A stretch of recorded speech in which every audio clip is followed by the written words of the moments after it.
What's going on, guys? Waiting in the chat. I wish I talked like that with like a long pause between everything I said. It would make me a little bit more dramatic.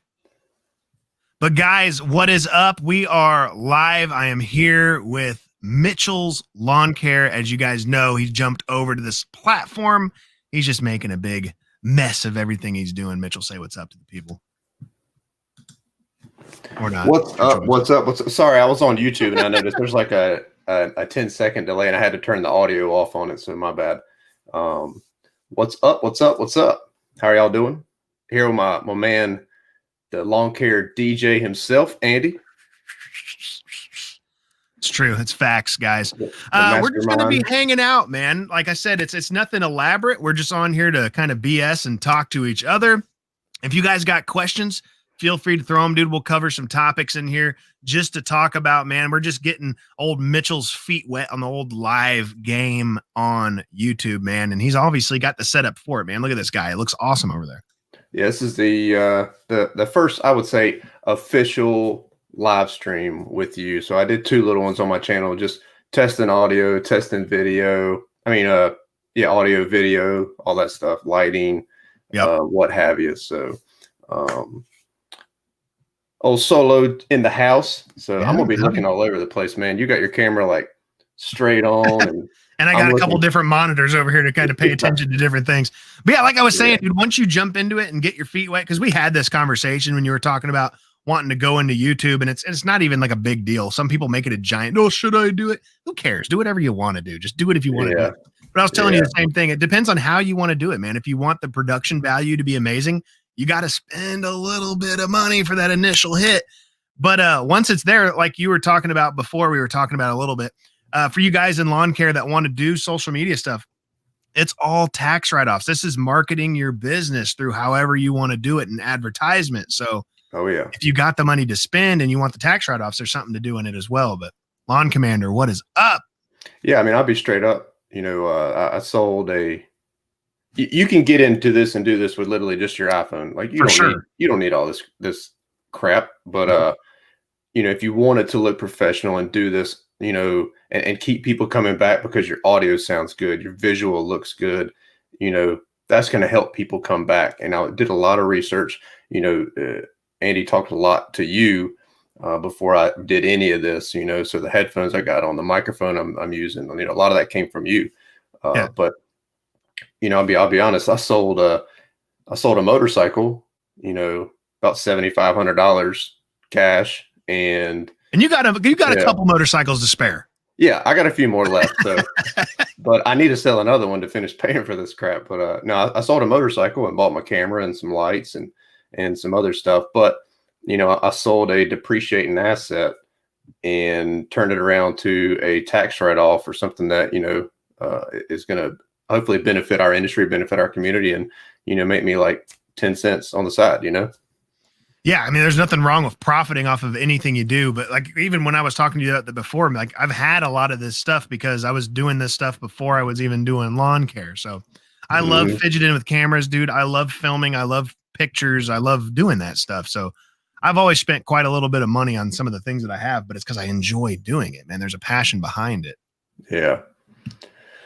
Hold on, let's see. Try and follow the chat a little bit. Snow in High Point. Did you get any snow in High Point at all? Yeah, it was supposed to start around, I don't know, 6 this morning, and it started at like 3 or 4 o'clock this afternoon. So, and it finally stopped, and it was enough to dust the yard, and that's about it. It didn't stick to the streets, but we did get some. I'm gonna leave it up to you to follow the comment section. So I'm gonna try and stay on StreamYard because I'm getting all thrown for a dude, it ain't no big deal, dude. I'll hit you with comments whenever they come up and what we're talking about. Yeah. But we got some pretty good snow in here in Kansas City for a little while where I'm at, and I got to take the new Aaron's 28 show with the tank tracks out. That thing is beyond overkill for anything I got going on here. But boy, does that thing just move through some stuff, man. It is literally a tank. No pun intended, but it is literally a tank, man. There's a local company here I'm friends with. Land Pros, and if they tune in and see this, whatever, I'm not saying anything against them, but I kind of feel bad for them. They went and bought 8. I know nothing about snowblowers. It's just not something that's popular here. But they went and bought 8 snowblowers for their like sidewalk crew, 8 of them, and didn't even pull the crank cord on any of them. So it sucks. That's tough. That's kind of how it is in Kansas City. It's hard to do the investment because it's not guaranteed. Yeah. And usually it snows and melts the next day. So it's kind of weird, dude. Yeah. I kind of felt bad for him. So I know that was a big investment. So yeah. And for all you guys in the chat, G4 Outdoors is Randy. That's the other half of another YouTube channel that I have. If you guys have not checked out G4 Outdoors, please do it, because that's one of the other things I'm super passionate about, and that's fishing. That's, guns, things like that. I'm big into the outdoors. So if you guys haven't followed anything America, I'm down with it. If you haven't subscribed to G4 Outdoors, please go do that. You can tack onto the one right there in the chat. Here's a question. Looking at a Gravely 48 standard, a little over 600 hours for 4,500. What do you think? I think that might be a little on the high side at 600 hours, but I will be 100% honest. Like you guys know, if you follow my channel, you follow probably just because I am who I am. The 48s, I think, do not have a good cut quality. There's something up with the 48 standard platform on the Gravely. That's why I switched from 48 to the 52. The 52, hands down, cuts night and day difference from the 48. Now, I'm not saying that 48 you're looking at will have the same issues the ones I did. It could have just been something with my area, but I'm just going to leave that note out there. I have had issues with the 48 over the 52s. And on the other side of that, I do think $4,500 might be a little on the high side for a 600-hour machine. That's just my 2 cents on it. I'm going to go with that too. Can I add to that? Go for it, dude. Yeah. Which 48? Because the demo mower that I got from Gravely is the 48, but it's the Gen 2. Did you have the Gen 1 or was it the Gen 2? I had the Gen 1 and the Gen 2 X Factor 2 decks, and they all just had a weird cut quality to them. Nothing would stand out, I remember our talks, when I first got into the program with y'all. Yeah. I remember the talks that we had about your experience with it. And literally every time I get on that mower, I think of you and the issues that the minor issues you had.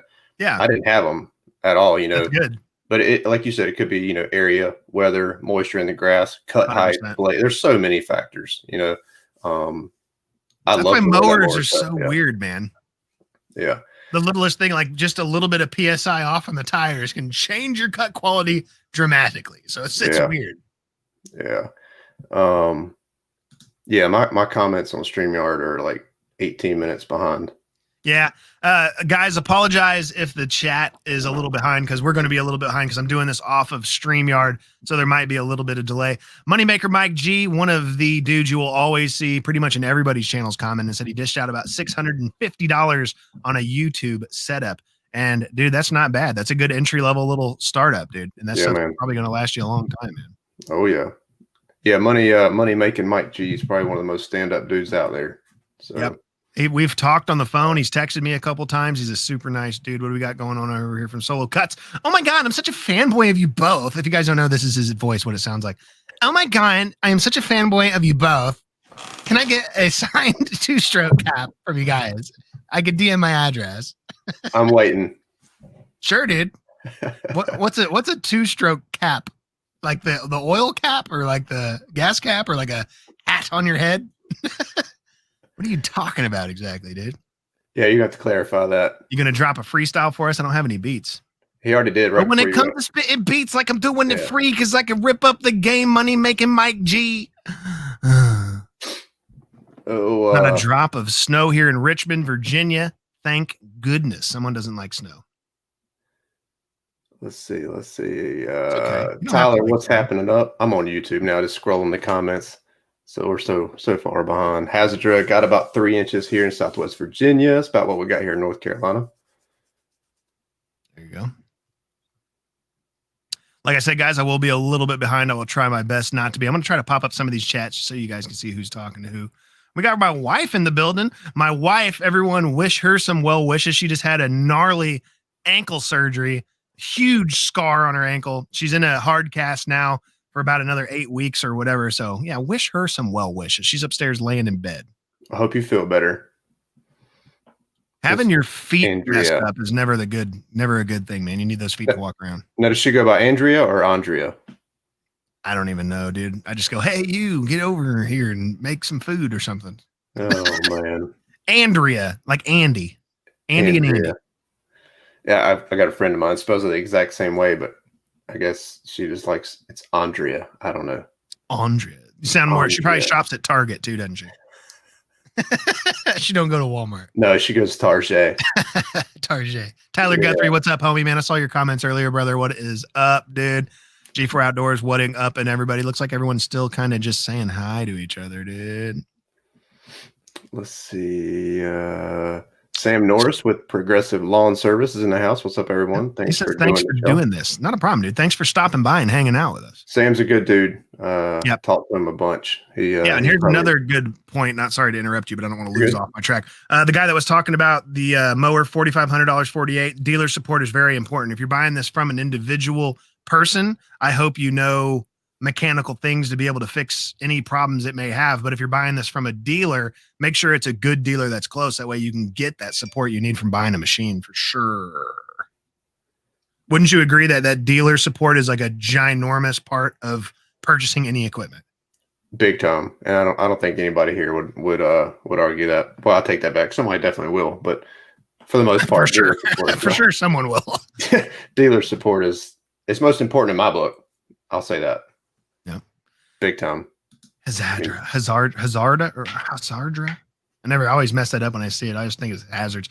Looking to get a new mower this year. Not sure if I'll do it just before the season or a month or two into the season. See, I'm one of those people that hates spending money for no reason. And that's what sucks about the industry we're in. As far as the taxes side of it go, you almost feel like you constantly have to spend your money.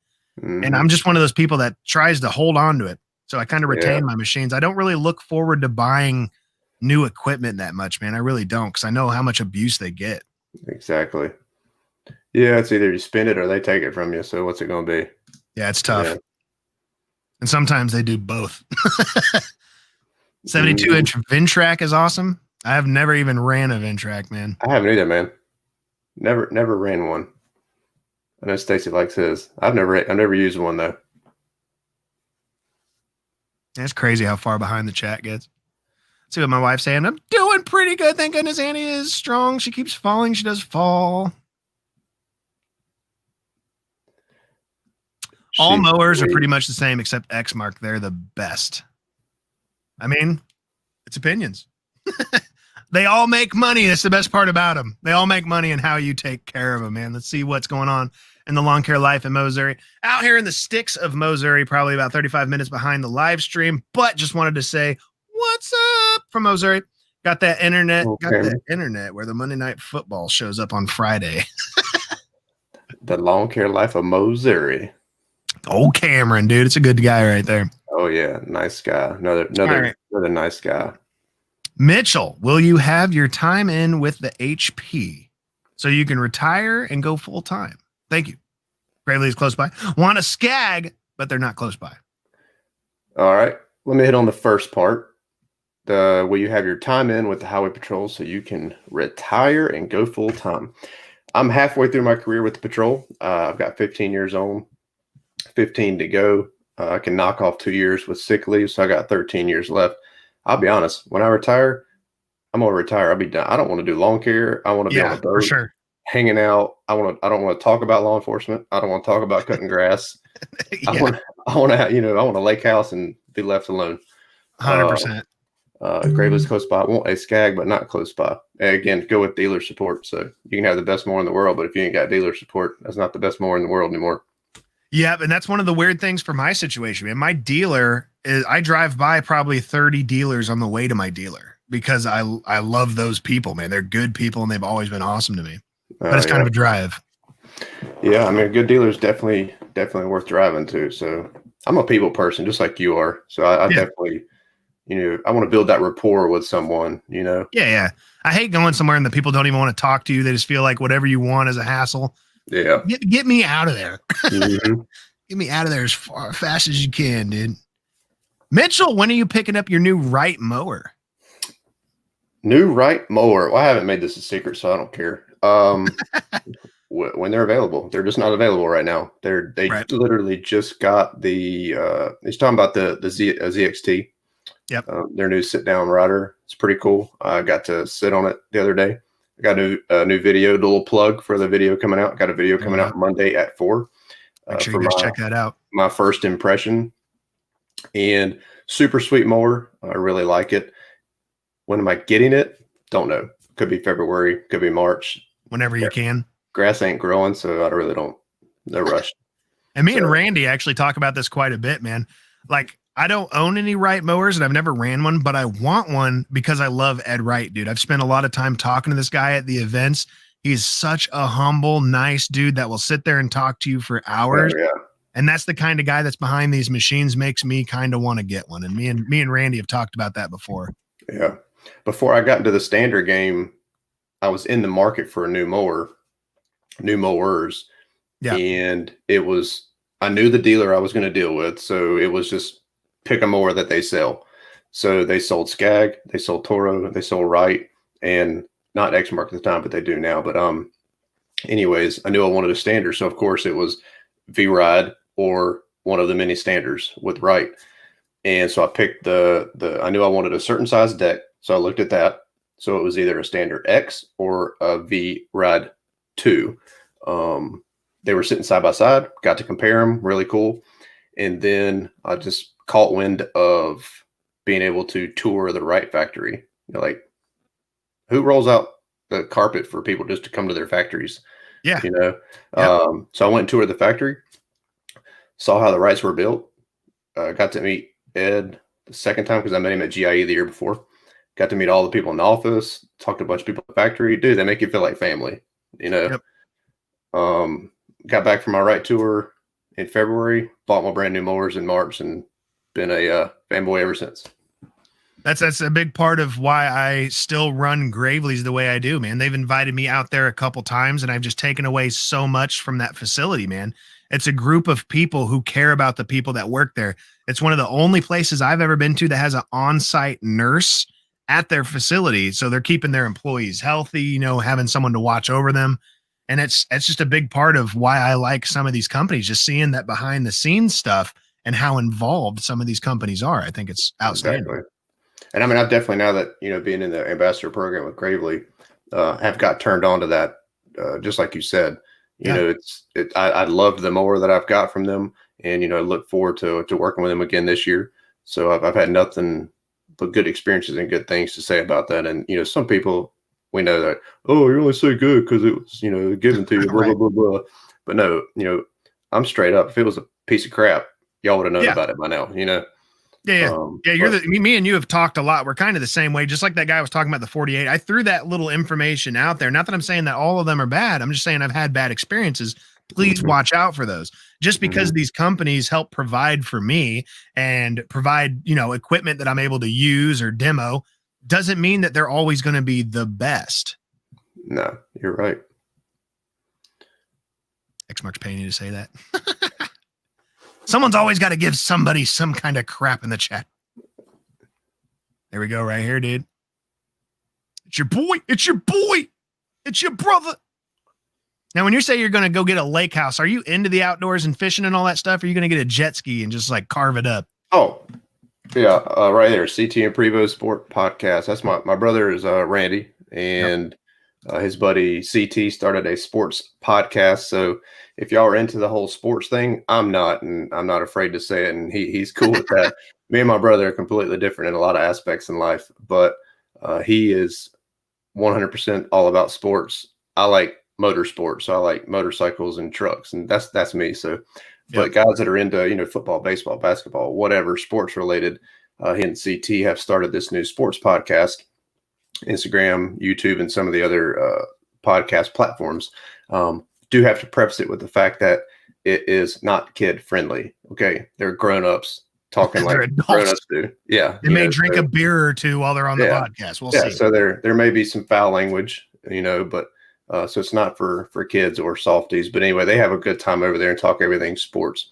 But to answer your question, I did fish a little bit when I was young with my grandpa. And, I've got some rods and things like that, but nothing to the level of what y'all do. mean, you are like professionals, but I'm addicted, man. I'll spend $500 on a reel. I'm not scared, dude. I like the water sports, wakeboard and kneeboard and all that stuff. That, and then, but when I retire, man, things may change. Of course, I'm not going to be wakeboarding if I'm 50 some years old and dislocate a knee or something. So might pick up the old fishing. So, but yeah, that's a big reason that me and Randy bought the boat that we did for G4 Outdoors. I don't know if you've seen it or not, because you get the best of both worlds, man. It's a legit great fishing boat, but you can also have fun on the water and swim out of it, and you can do all these things. So I wanted definitely the best of both worlds. Yeah. Progressive says the new ZXT is insane. It is cool. It is cool. See, there's Randy right there. I want to rep his mower so bad just because of Ed. I'm telling you. And building off the ZXT, that new 600 series from Gravely is insane. It's a tank, dude. I can't wait to see that. I haven't seen it in person. I know they're kind of they're behind on production right now with the everything that's going on. Yeah. But I really want to see that 600 series. I mean, it's got like straight up rims on the back of it. Did you play with the Mach 1 at all when you were down there? When we were in Florida, in Jupiter is the only time I really saw it. So I don't really know anything else about it other than, just it's got that large, discharge deck. I know getting that grass in and out. Yeah, McCall's down in Florida. He freaking loves his. Yeah, he has that kind of nasty, humid, gross grass. Yeah. Someone wants to know how the old Dodge Ram truck, or how old is the Dodge Ram truck? I think right at a year. Just hit 14,000 miles on it. So I got it new last year. I'm ready for a new one, man. My truck is leaking oil like crazy. It's a 2011, dude. It's been beat up pulling these trailers around, man. I'm ready for a new truck bad, man. What you want? I don't even know, and I don't even care, as long as I can find something where the payments are where I want it to be. I'm that kind of person. Like, I don't care Dodge, it could be Suzuki. I don't as long as it does the job, I'm fine with it. Oh man, if you get a Suzuki, please. Dude, yes. Like one of those little Typhoons or whatever. Yeah. One of the ones like this big, like this wide. You sit shoulder to shoulder with the guy in the truck with you. And I big time do agree with this one from Lawn Commander. You do need to be mechanically inclined to run in this industry, dude. As a business owner, especially if you're solo, you wear a bunch of hats, dude. You're the business owner, you're HR, you're the mechanic, you're the operator. It's good to be able to know these things. And that's a big part of why I bought that old beat and busted Skag. It's so I can learn so much more by working on it without having to work on my machines when a problem breaks down. That is true. That is true. I don't think it's overrated. Again, that's different perspectives. I don't think it's overrated. It just depends on where you're at, especially for guys that are not mechanically inclined. You're going to rely heavily on your dealer. So building that rapport with your dealer is going to be huge. But, Stacy Oldhead, he's,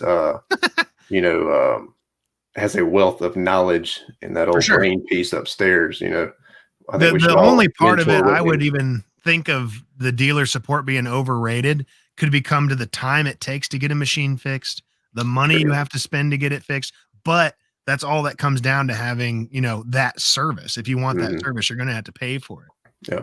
And I think it depends on the dealer though. What little equipment downtime I've had over the years, I had no downtime because they put me on another mower.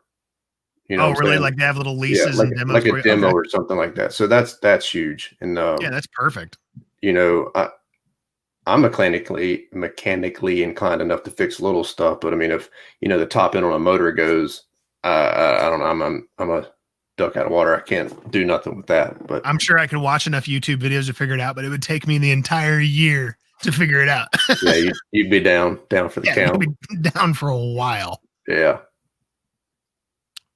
I like that Gravely Aaron's. Comma and Right actually have a name to stand behind their brand. Okay, I get that. You can walk away from a brand, but you can't. I forget what I was going to say. You can walk away from the machine, but it's hard to walk away from the brand. Like if you've had, say this Dodge is the best truck you've ever had, you may want to buy Dodges for the rest of your life because you've loved how that truck treated you. You buy one mower and it craps out on you in 2 hours, you're going to be like, all right, I'm done buying any of these mowers ever again, even though it could just be a subtle problem with that one. Mm-hmm. It's tough, man. You can buy 100 Dodge Rams and I bet 10 of them suck. I mean, it's just how it works. Some things are good. Some things are bad. I think I've had, since 2012, I've had 5 or 6 of them. And the reason I go to them is because I live 7 minutes from pretty much any dealership or any brand that you can think of. They're all here, but I live like 7 minutes down the road from a high volume dealer. So he discounts his brand new trucks like 15 grand right off the gate. That's awesome. You can't get those deals anywhere else. You know what I'm saying? And he gets so many dealer kickbacks from selling volume. So it's a no-brainer. Why buy a Silverado or Ford or whatever, or Suzuki and easy and spend $20,000 more, when I can get a Ram brand new, you know what I'm saying? So blah, blah, blah. Yeah. That's why I do it. And that's one of the things that always bugs me about not necessarily mentoring, but taking information from other people without like getting all your ducks in a row. Because so-and-so may say, go buy that F-350 that cost $100,000. It's a write-off. Yeah. I still got to pay for it. Yeah. And you got a $1,300 payment. Right. So if those Dodges are coming out of the lot 15 grand cheaper, that's what I want because I have a family to provide for. Exactly. Yeah. Yeah. Just because it's a write-off, you still have to pay for it. Mm-hmm. Randy's trying to get me to go fishing next week in a lovely, 20 degrees? Come on, man. Sounds like fun. Blake Hawthorne did. I don't know if you saw that post they did there night. He was out on the water at like night. It was like 20 degrees. He's been doing a lot of bow fishing. Mm-hmm.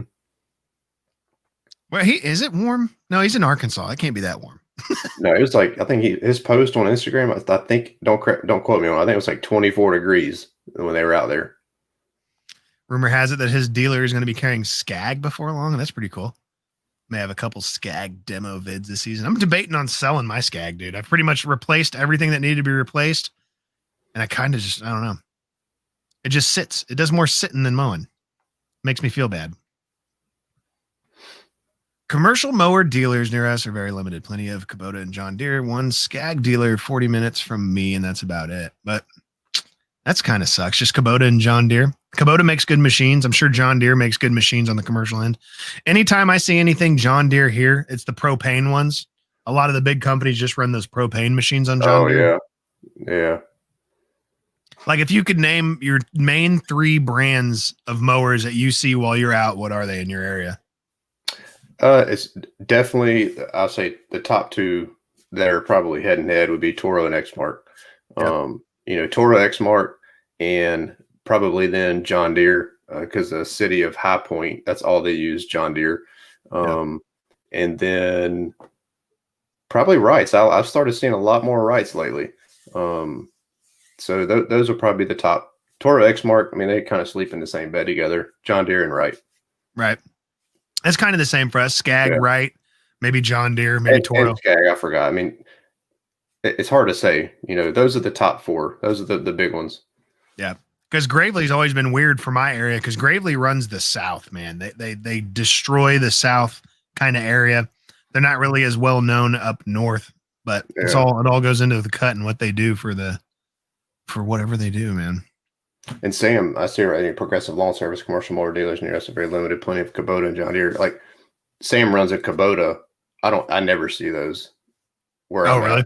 Yeah. Never. Unless they're like big tractors. Like I see Kubota tractors. Oh yeah. Like farm style tractors, but not so much like the mower side of it. Yeah. Whoa, my chat just went crazy on me.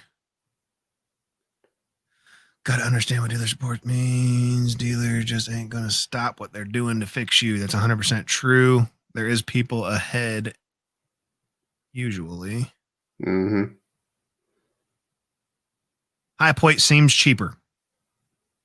I mean, the area, for sure.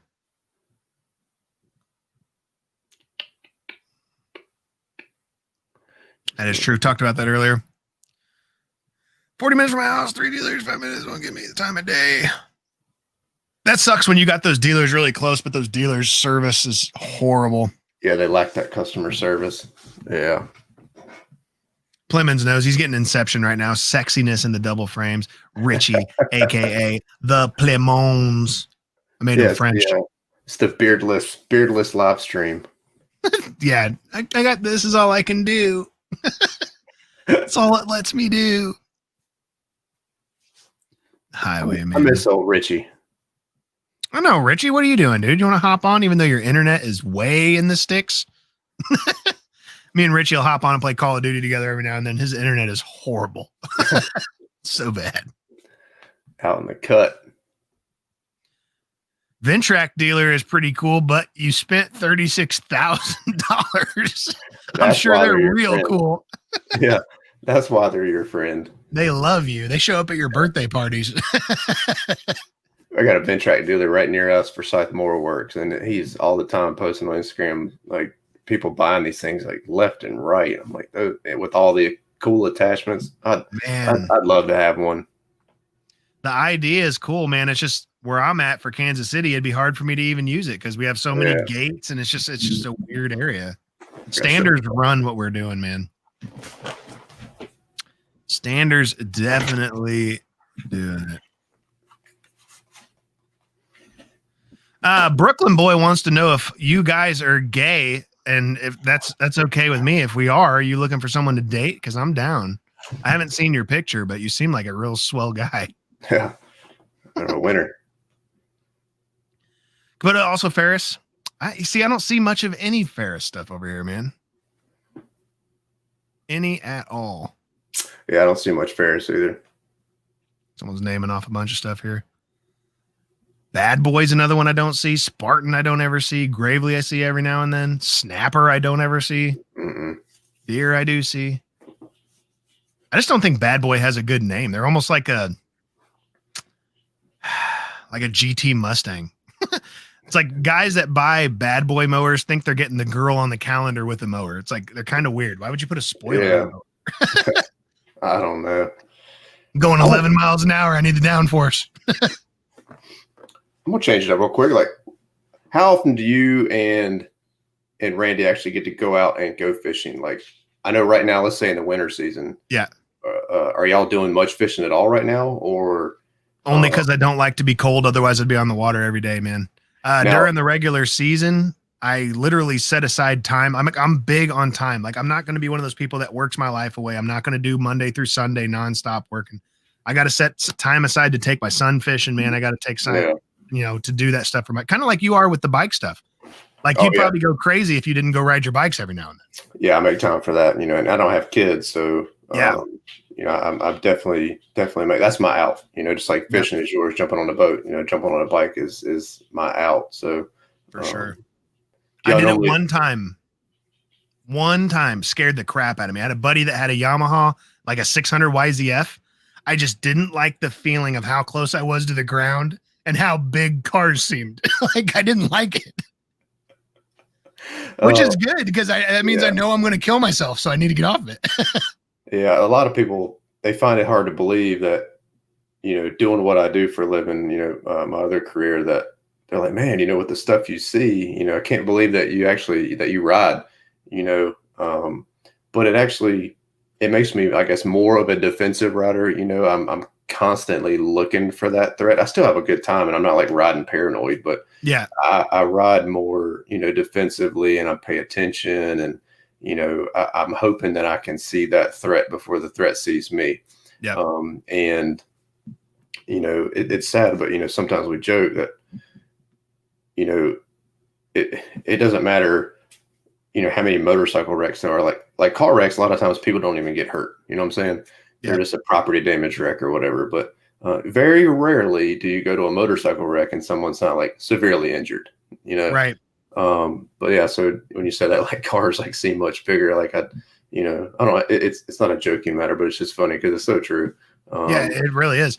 Just like you're saying, just from your line of work, it's probably the reason you're a defensive bike rider, because you've probably seen some, stuff that a lot of people don't want to see. Yeah, crazy stuff. Yeah. Yeah, so at least you get that firsthand.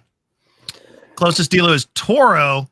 Can get me in pretty quick, and he's the main business of the nursery. This is Chad's Cutting Edge Chad Nye with Chad's Nye's Cutting Edge Lawn Care. He's out of here in Missouri, dude. Me and him did a lot of stuff on the leaf cleanups. If you guys haven't checked out Chad Nye, go subscribe to his channel. I think he's going to get started on doing some YouTube stuff this year. But me and Chad worked together a lot this year, and he's got the Toro Multi-Force. Is that the one where you can put like a snow plow and stuff on it? He's got one of those, and he's got a big sit down like 6,000 that just kills the leaves, dude. Kills them. Heard a lot of good things about Bad Boy. I haven't heard much of anything about Bad Boy, dude. I wish I could have. But check on the old Yanmar. I got a Yanmar, man. I love that thing. How much did you pay for that? It was right. Let's see, because I got the tractor. It had the front end loader on it. I bought a 5-foot rear blade, and I had it's like a 4 or 5 foot plug aerator that came with it too. I was out the door like 19 or 20. That's not horrible. And what all do you use it for? Do you use it for like mulch? Like you use it for all kinds of stuff, or what? Yeah, that's why I love it, because it's a subcompact. It's if it's just the tractor with the front end loader on it, it's only 1,800 pounds. That's like right now. I've been out of the sit down 0-turn mower game for a while, but I know they're much heavier than stand-ons. But the new ZXT by Wright, the 72-inch mower weighs right around 1,400 to 1,500 pounds. So my tractor is only 300 pounds heavier than that. So really? Wow. It's really nice that it's got such a light footprint that I can get on, fine turf yards. If I'm careful, I don't tear them up. But to answer your question, I use it to do mulch installs, some light grading, like repairing gravel driveways, and bush hog. And I got a 48-inch wide bush hog behind it. It takes a little longer, but I can get the job done. And what is really sweet about it is that I've got some wooded areas behind people's houses that I'll bush hog, and I can get in places that your bigger tractors can't. So, like in between trees and stuff. So it's a perfect size tractor to I've always said it's a great size tractor for your lawn care landscaping guy. Is your area kind of out there rural? We have a mixture. Yep. Okay. So that thing's definitely going to come in handy for sure. Oh yeah. I've had it for I guess 5 years now. Oh, and the rare snow event that we get, it's a perfect size tractor with a 5-foot rear blade on the back to do driveways and things like that. Parking lots get a little out of hand just because it's a small tractor, but driveways. Yeah, you do a driveway and a couple passes and you're done. Yeah, driveway or small parking lots. It's perfect. Richie's calling you out, says you're a liar. You don't have no kids. You got a bulldog. Oh man. Yeah, it's actively snoring on the couch right now. So that's Hannah's baby, my girlfriend. Flash says he would like to try a Skag, but there aren't any dealers in St. Louis, mostly S-Mark, Ferris, and Toro. Kind of like we talked about before, man. And it's one of those things. I think all the mowers are kind of the same. It's just personal preference and brand. I mean, some may cut a little better in your area, and the main thing I like about machines is the control. I like them to be easy to control and easy to operate, man. Mm-hmm.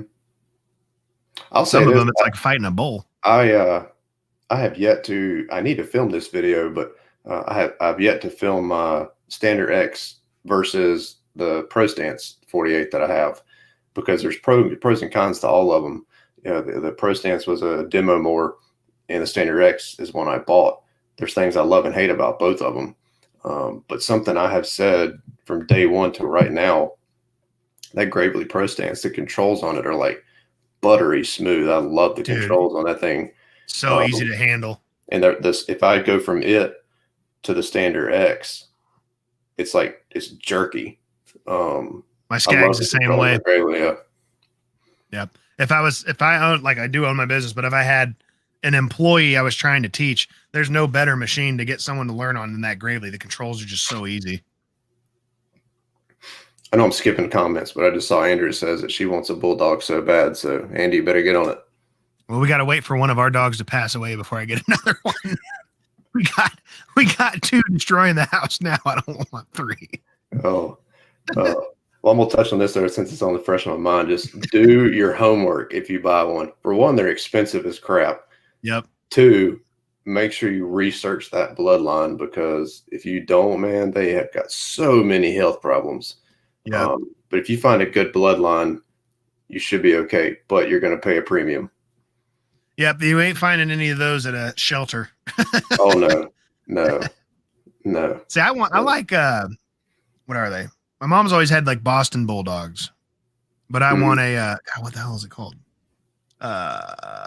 Boxers. I want a boxer. Oh yeah. Something a little bigger. Oh yeah. I like big dogs.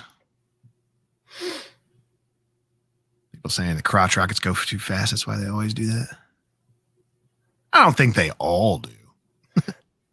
I have owned several of them, and I still got two, but and Stacy knows this, but mine are more of the rare classic end of the bikes now. Getting some age up there, so but I've owned some brand new ones, and they do make it, slap that throttle and get that adrenaline rush. So you can't ride it slow. You just can't. That's why they make them that way. Yeah. Randy Prevo, I hope I'm saying your last name correctly. I don't hear much on Cub Cadets. Not a fan. Well, Cub Cadet, I think, kind of hurt themselves when they had a name in the commercial industry and kind of went straight into residential. And now they're trying to bring their commercial name back, and I just don't think it's there, because I do not see any Cub Cadets out while I'm mowing unless it's a residential one and it's some guy cutting his own yard. Sure. I just don't see commercial Cub Cadet anything anymore, man. So I don't know if they hurt themselves or what, but. And this is my brother, so Cam and Stacy and Richie and those that have tuned in. So there's a picture of my heavily bearded brother right there. I can't do it because of the job with the patrol, but yeah, battle. Yeah, he's got one of the Cub Cadet little lawn tractors, little riding mower. I'm sorry, I correct that back. I think got the 0 turn. But like you said, there's just not there isn't a commercial presence, even though they have stepped into that. And I don't know the names of the models of their Cub Cadets, but they used to be big with commercial. Yeah. There was a time when they ran commercial. Yeah. Local dealer, actually, where I bought my Yanmar tractor, sells Cub Cadets, and that new standard that they came out with, that's, it looks like they took, it's yellow like a right, and it's got a lot of, components and stuff that look like something from like a Skag. They took a lot of good things from other mowers and made it. It looks like a legit mower, but like you said, they just don't have that presence that, some of these other brands have that are just, saturated the market. Yeah. And they bummed me out a little bit when they sent me that ZT1. They did the ZT1, ZT2, the little, it looks like a dirt track mower more than anything, but with all the problems it had from a mower they wanted to send me to do reviews on, I was just kind of bummed out, because I felt like all they did was just rush this machine out to put it in the hands of people to kind of show their product off, and it just wasn't there yet. It was the worst cutting machine I have ever been on in my life. Really? It was bad. I don't know anything about it. You think they would know. I've never owned a Cub Cadet mower. I do have a Cub Cadet garden tiller, but that's totally unrelated. Same thing. But my brother seems to like theirs. I've never ran it, but just don't know much about them. Casey Turner says Bad Boy is poorly put together. It could be true, man. I mean, they're kind of a new-ish company. How long do you think Bad Boy's been around? 5 years, 6 years, 7 years? I don't know. Not too long. Maybe they still got a way to go on getting that figured out. I don't know. But yeah, if you guys got any questions for us while we're in here, we've already been live for about 45 minutes. We'll probably stay on for a while longer still. But if you got questions for either me or Mitchell, feel free to leave them in here, and I may open up the link here in a little while. If anyone wants to come in and talk with us, feel free to do that as well. Ben Naaman's here, buddy Ben down in Alabama. So my brother says he got the ZT54. So I think that's like kind of like a Hustler, like a Raptor or something like that, kind of like commercial / residential, kind of tiptoes in both. And I got the link to the StreamYard pinned to the top. If you pop in here and I feel like putting you in, I'll put you in. If not, Deal with it. It's my show, man. I'm the boss. Get close to the mic when you talk. Establish dominance, Mitchell. Am I too far away from the microphone? No, you're fine. I'm just messing with you. Oh. Ben says, hey guys, what's up, Ben? Is this better? Is this what you want to hear? In a world where two guys get super close to their mics and talk to each other. Like the other guy that thought we were gay. He just wanted some action, dude. I feel like it. Sometimes you come in these live streams expecting some weird stuff to happen. When our smaller dog passes away, he's literally our lab's emotional support dog, which is true. This is my wife talking. Our lab can't even have other dogs gone for 10 minutes. He cries and howls like crazy. He does, man. We have a giant lab, a big 85, 90-pound lab who has an emotional support dog who's a 30-pound little dog. Wow. He can't even go to anything. Can't even go to the vet without the other dog going. It's nuts. Nuts. Like I said, guys, that's the link that has been pinned. If you feel like coming in here talking with us, feel free. Bad Boy's been around for 15 to 20 years. Are you serious? Wow. I just been hearing about him since I kind of started. Must have just never known anything. Honestly, didn't know about him until GIE 2017. Wow. Yeah, he said 98. Bad Boy since 98. Wow. But I've never seen Bad Boys at a legit dealership. I've seen them at like Feldman's Farm and Home stores. That's about it. Yeah, I don't see him around here. Got some beard love going on in the chat too, man. Hey, they got this weird cult thing going on, man. It's I'm not a part of it. I don't understand it. I won't know it. Maybe I can grow one day, but not right now. It's members only, and I do not have that jacket. Yeah, there's something in that beard oil that we don't know about. Here we go. When you get busy in the season and you can't take on any more jobs, do you tell the person you can't take them on, or do you refer them to someone else? I pretty much always refer them to someone else, and it's someone in my tight group. Yep. That way, if I'm losing clients and I need some more clients, I can get them from them, or, you know what I'm saying? It's just keeping that tight-knit group of, I don't even know what you would want to call it, but you kind of have your own little area on lock. But I always try to refer them to one of my friends who I know is going to take care of them the right way. Because that reflects your business, man. If you just go out referring to random companies and those random companies sucks, that looks bad on you too, man. Mm-hmm. And especially the day and age that we live in, I don't ever just deflect someone with no direction. Meaning, like if you call and I'm busy, like, oh, I'm sorry, I'm busy. Have a good day. Done. Yeah. I don't do that because we live in the day and age where a lot of us have a social media platform, whether it's websites, Google, Facebook. Okay, you know where I'm going with this. Yep. And they will leave you a bad review because of that one conversation. If they felt like you were just like cut and dry with them, they're going to 1-star you, and I try to avoid that. So if I can be like, hey, Mr. and Mrs. Doe, thanks so much for calling. Unfortunately, my schedule's full for this season. But hey, I've got 3 other contracts. I've got Andy Wilson, blah, blah, blah, Casey Turner local, whatever. I send them, and that's so much more professional. They remember that, and then you avoid that bad review because people love to complain, Yep. And to me, that's part about being a full service. Part of my service is if you're calling me for help, I should be able to find you something that can help you. If I don't do aeration, I can find you someone that does. Oh yeah. Sage. That is a big cow on your thing, and I like it. It's blown out with a fisheye lens, and I enjoy it. Have you ever tried Gravely Commercial 0 turns? Well, if you're talking about sit downs, I've only tried them at the events. I run Gravely as my fleet on the stand-up side. I have a 36 and a 52, and I love them. I would love to get a sit down. I really would. I would feel more comfortable in taking on some of these big acreage properties because there's nothing more exhausting than bumping around on a stander for 5 acres straight. And the only one you've ever had is the one you got this year, right? For Gravely? Yeah, man. The Pro Stance 48. Yeah. That's the only one I've ever ran besides, like you said, the events that I've gone to. And the only the ZTRs I've ever sat on were in Jupiter, Florida. Yeah. Come on, Commander's talking about the radio voice. I get it a lot. People ask me if I'm a DJ. I'm not. This is not Mix 95.7. Mix 95. That's your local station there. Is it? No, is that yours or are you just making that up? I think we have a mix 95 or something like that. Andy, how are you handling the off-season funk depression this year? I remember your video last year about it. Dude, I always go through it, man.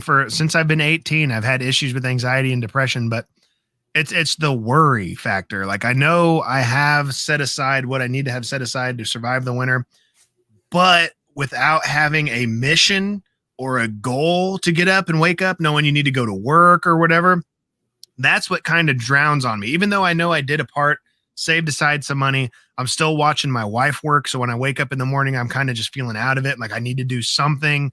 I need to find something to do. It's that part about being lost in the winter depression. Thanks for taking a selfie in the middle of my awesome speech. I'm going to put it on an Instagram story to let people know. So sorry to be rude and interrupt you. No, dude, it's no big deal. But part of that funk and depression is just not having a goal or something to do, you know, so you kind of feel lost. And that's where my depression kind of comes from. But it hasn't been bad this year at all, man. I'm just kind of going with the flow, figuring life out the best I can every year, dude. I'm glad you're doing that. Fishing has helped you a lot with that, hasn't it? Because I want to preface this with, it's not something I've dealt with, like, especially with the off season, because I have another career. You know what I mean? So unlike guys where this is, you know, their life, you know, the green industry is their bread and butter. I look forward to the off season because I can hit that switch and like take it easy. You know what I mean? So worry about one thing. Yeah. So I'm blessed that I don't have to worry about, you know, the money coming in and stuff like that. So I can definitely relate, and I see where that would come from. But, you know, I was curious if, you know, G4 Outdoors has kind of been a wonderful outlet for you to help in that instance. Oh, 100%. Just having Randy alone as a friend for what we're able to do in the outdoor like industry for what we're doing is a big part of taking my brain off of a lot of things, man. A big part of it, dude. Yeah, I'm blessed to be a part of that channel, dude. I love doing it. Tyler Guthrie Mitchell, how long do you have a lawn care? I think he's saying how long have you been in business doing lawn care? As far as my business, this is my 11th season. That's crazy, dude. I didn't even know you were doing it that long. Yeah, 11th season. The first 6 years part-time solo owner operator. 2016 through 19, those 4 years operated full-time with a crew. And then last year, 2020, I bumped back to doing it part-time solo owner operator. And that's what I'm going to be doing from here on out. I'm not doing full-time thing anymore. Yeah. Just too much stress, too much stuff to worry about, or it's all 100% surrounded, or it's all involving employees, people. Yeah. Because I'm not the work doesn't stress me out. Scheduling, weather, none of that crap stresses me out. Like, I'll work the skin off my bones. People stress me out. Unreliable people stress me out. Yeah, and I'd be the same way, and that's a big part of my anxiety. Like, I would be up late at night knowing I have to get up, and I'm going to get up because I have to have a job to do, and it's what is mine. If I had an employee, I would think about, is this dude going to show up? And I would think about it all night long. I'm like, am I going to have to deal with this? Am I going to have to deal with that? Mm-hmm. It's almost like getting your ducks in a row before anything's even happened. I had some good guys, you know, and I know that these guys know I'm on social media, and they could be tuning in right now, you know, but I'm always straight up. I've had some good guys. I've had some guys that I would want to wring their neck, you know, but it never failed. You know, we have a jam-packed week. It would like rain on Monday. So what's that mean? You got to work longer days, or you got to work on Saturday. You know, and you know that going into this. Okay, so if we have to work on Saturday, guess what? They get the sniffles and they don't show up. You know what I mean? And in 4 years of that, I was just, I'm done. So what up, Lamont? Yep, that's tough. Yep. Shout out to Harrison Property Management. I see you, brother. I see you. Local buddy right there, Lamont Harrison. Yeah. My wife chiming back in. Andy hasn't had time this winter to do anything because of my ankle surgery. I've been running our son to all of his appointments and taking care of me and cooking and cleaning and doing everything. I can't even walk. That's true. But still, at the end of the day, you just, as a man and as a human being that's used to, since you're 18 years old, working all the time and just doing these things, not having a mission or a goal, whether it's a small one or a big one, you get lost, man. You need whatever that one thing is to wake up for and do. And that's kind of what the winter does to me from taking the season off. I just feel like kind of a loser. Even though I own a business and I've saved money to, do these things through the winter, I need that goal or that mission or something to drive. Yeah. Tough. Let's see. Lamont has been found.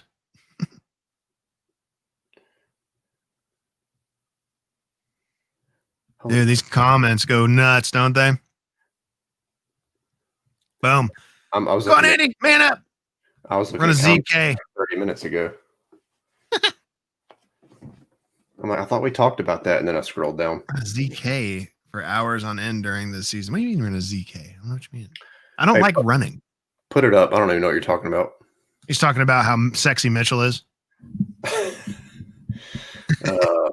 That guy creeps me out sometimes. There you go, right here. He's touching base back on referring. When you refer someone to another contractor, do you ask them for a commission or something since it's a lead? It depends on what the job kind of is. If it's just like mowing, it is what it is, dude. I can't keep up with it. But if I got a big lead for someone that can generate them $20,000 on a hardscape project, I may try to leverage something. You never know. Yeah. It's called a bird dog fee, where, like you said, if I'm gonna use Casey Turner for an example because he's a friend of mine and he's local. So we all bounce work between each other. But if I can't handle something, I'll be like, hey, Mrs. Doe, give Casey Turner a call, for mowing, whatever, a spray job. I don't expect a dime back from that, and he would expect to not give me a dime for that. But if someone calls and they're like, hey, I've got a grading, landscaping, install job that's $18,000,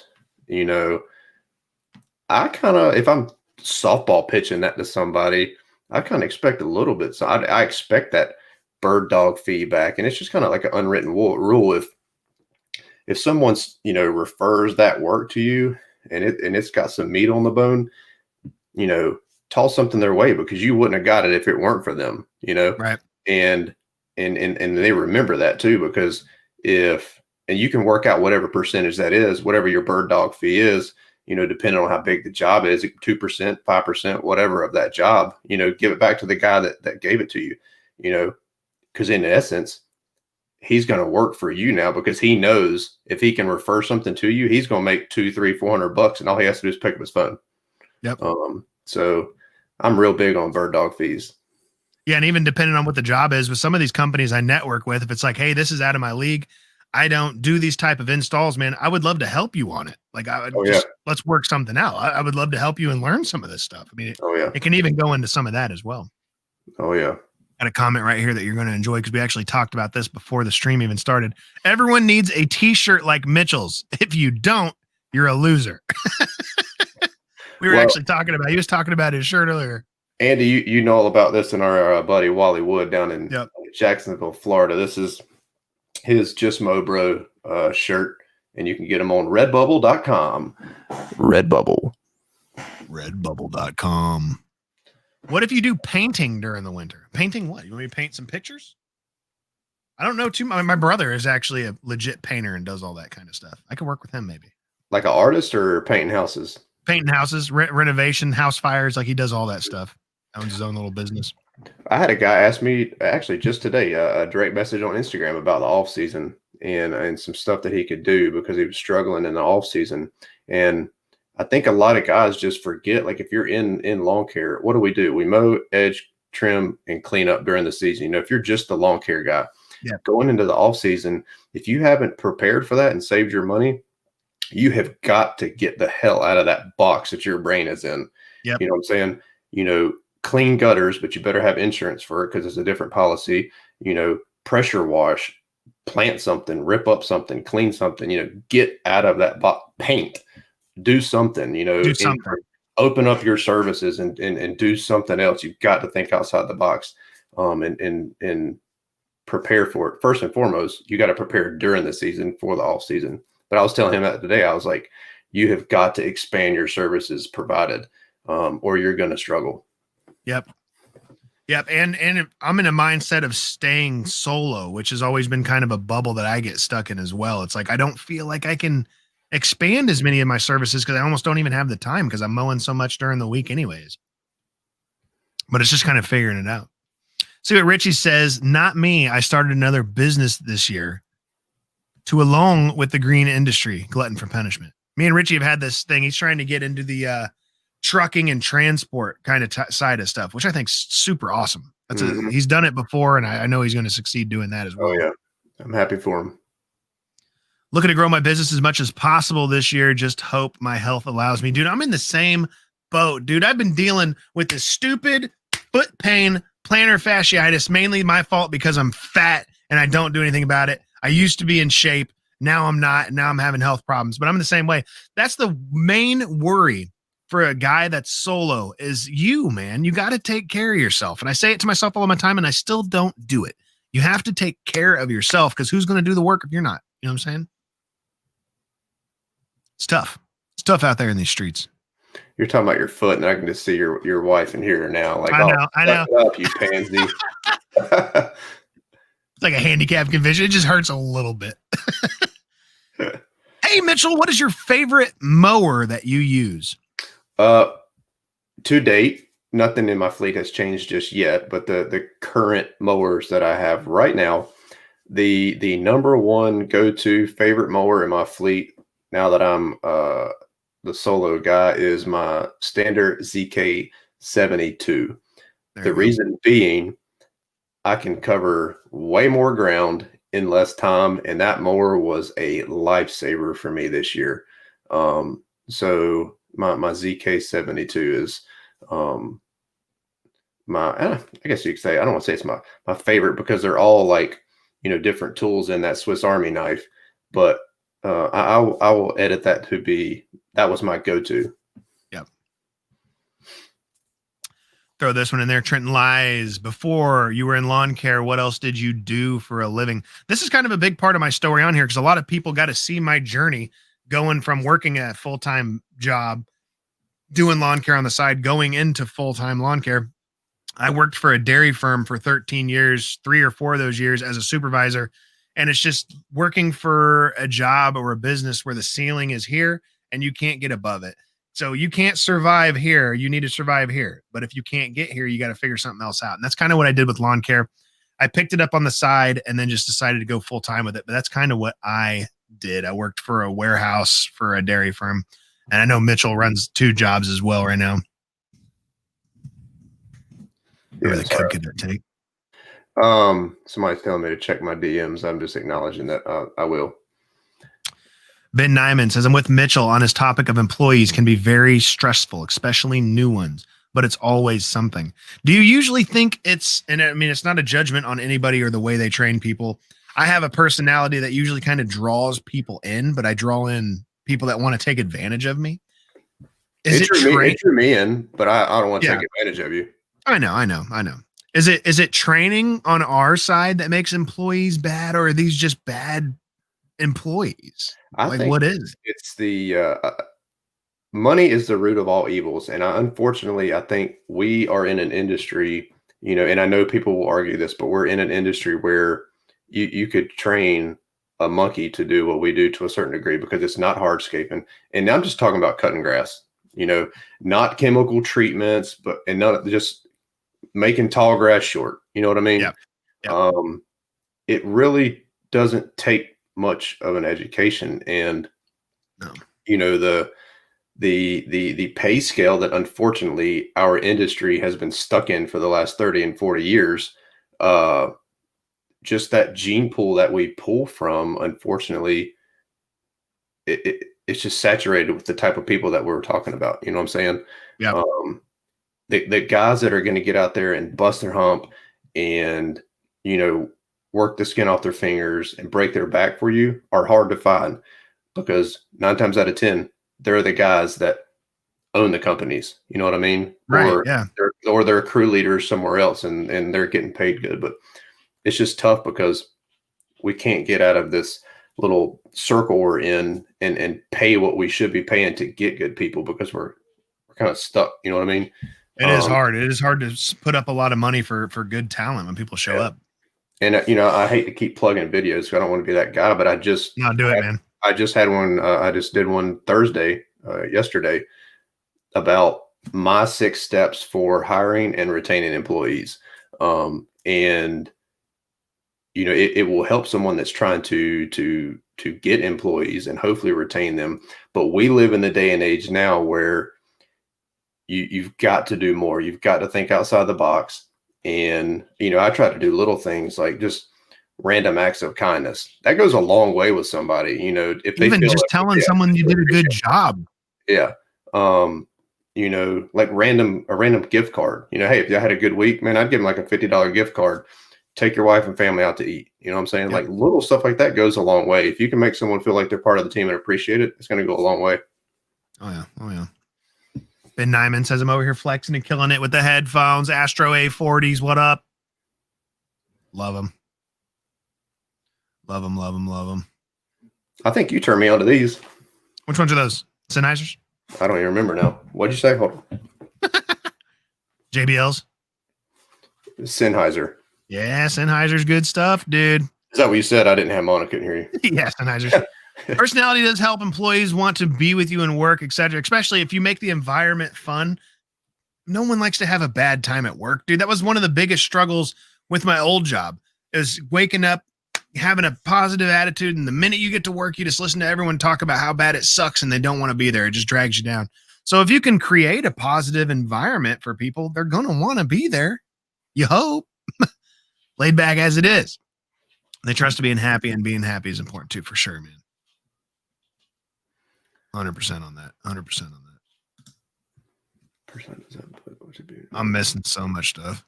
Oh, they're flying in. For there to be like 15 to 25 people here. Supposed to tell you to check your DMs.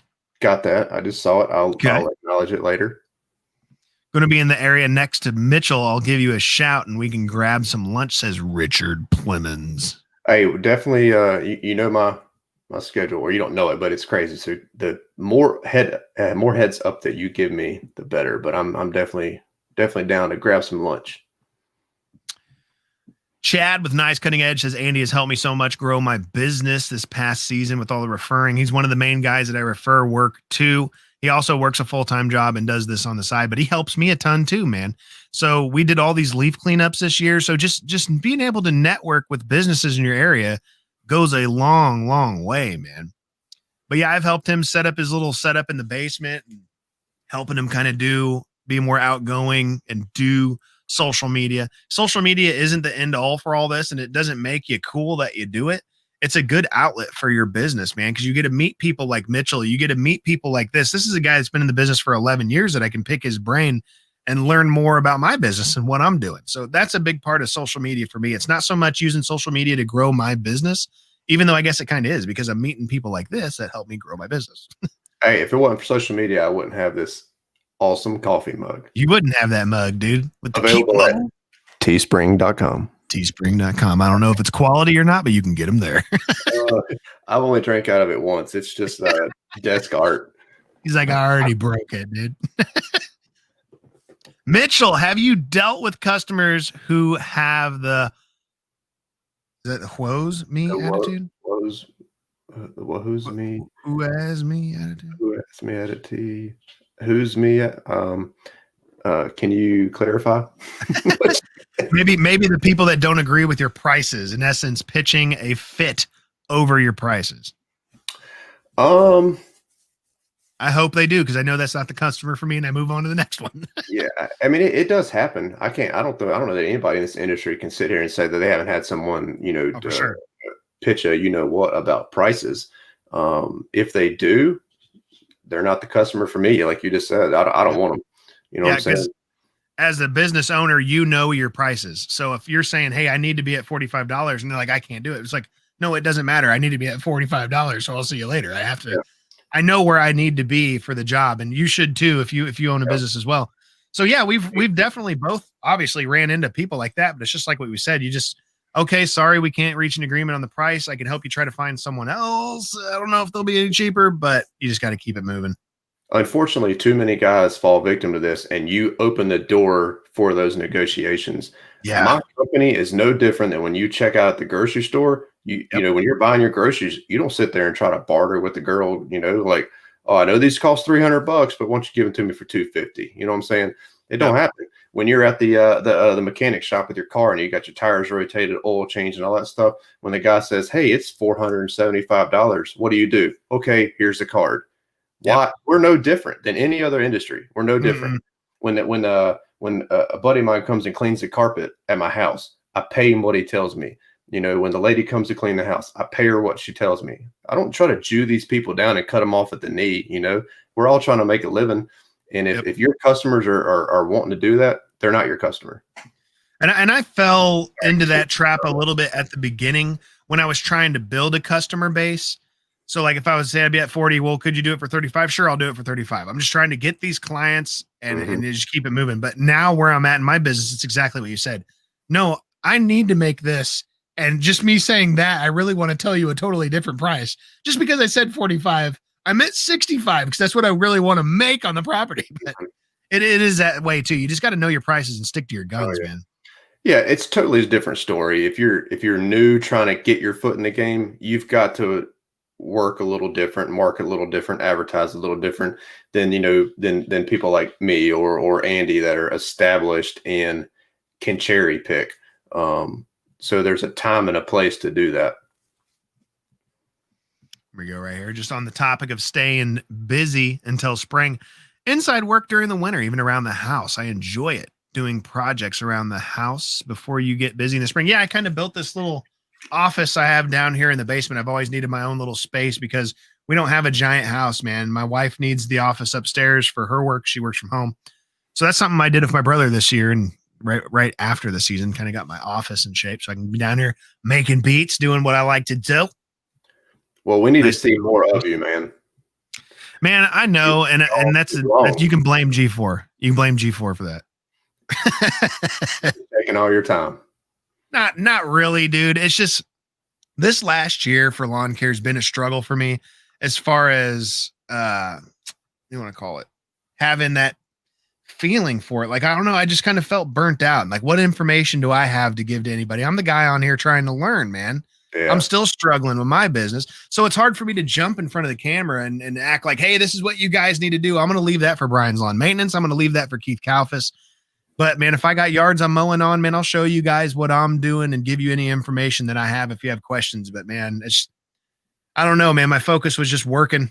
My focus was getting G4 off the ground this last year. So I do apologize for not putting out as much content for sure. Hey, well, we all experience burnout, man. I've been doing this 11 years. I've been through it with lawn care. I've been on the patrol for 15 years, and I have sure as heck done a lot of these with the patrol, you know, where I'm really active, gung-ho, save the world, and then I don't even want to leave the house.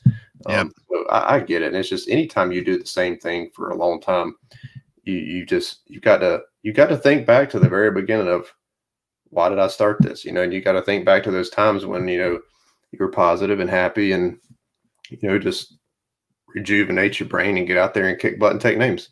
Yeah, you got to do that sometimes. If you do go solo and plan to stay solo, doesn't that add more risk to your business? Because if you get hurt, the business cannot operate. How do you deal with this? 100% sure, dude. That's like what I was talking about earlier. You got to stay healthy. But luckily, I have a ginormous net of friends and other businesses here. So if I was out on a property and I broke my leg, I have a group of guys that would totally take on my properties and get that stuff done. Whether I'm being paid for it or they're being paid for it is another story. But the same thing, the business will flow until I can get back on my feet and keep going. I know that for a fact. One word, networking. 100% networking.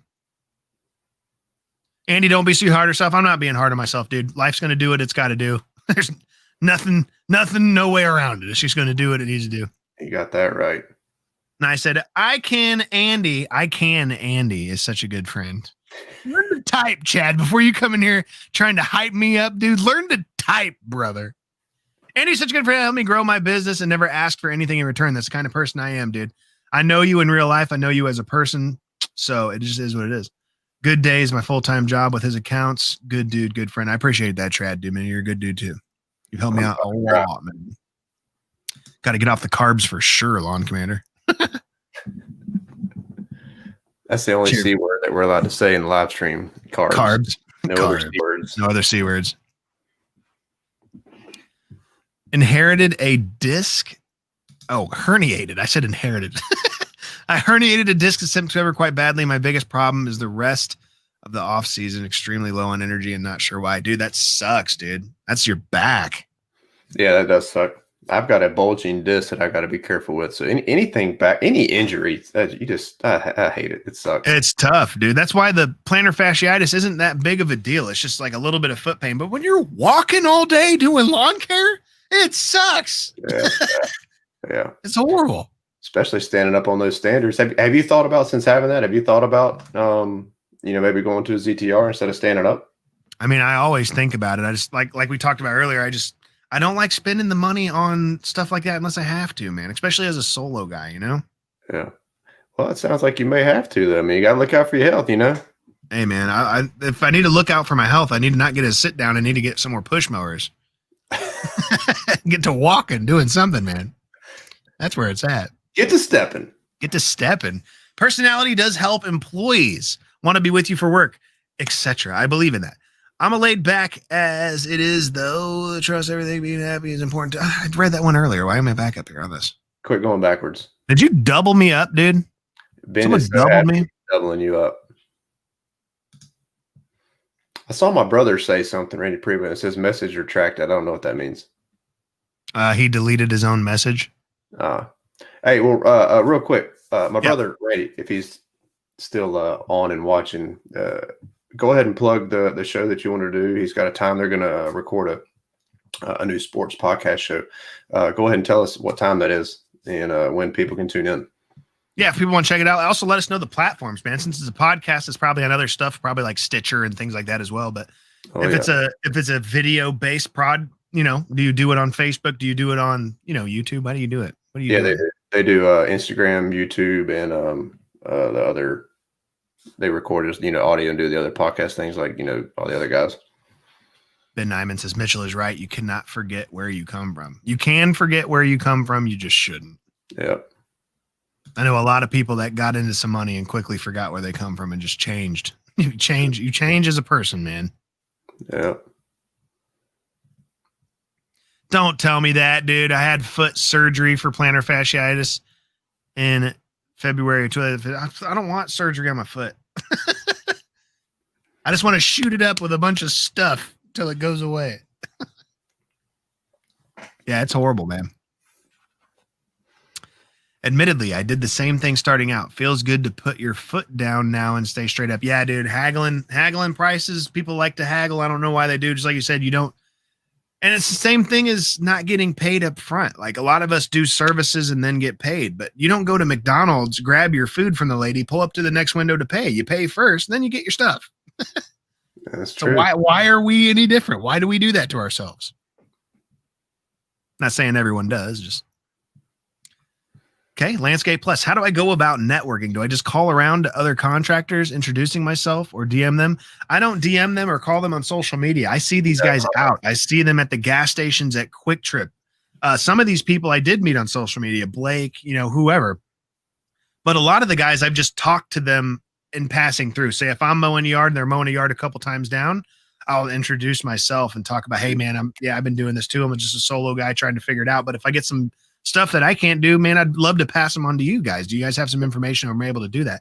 It's just having that personality to not be afraid to go up to some people and talk to them every now and then. Exactly. Andy, I'll touch on this too about the networking thing. Andy, Tyler Dixon well, here that lives local with me, owns Dixon and Company. He's on Instagram as at Dixon Teams if you want to check him out. But I think it was 2016. Don't quote me. Anyway, a few years back, he started his lawn care company.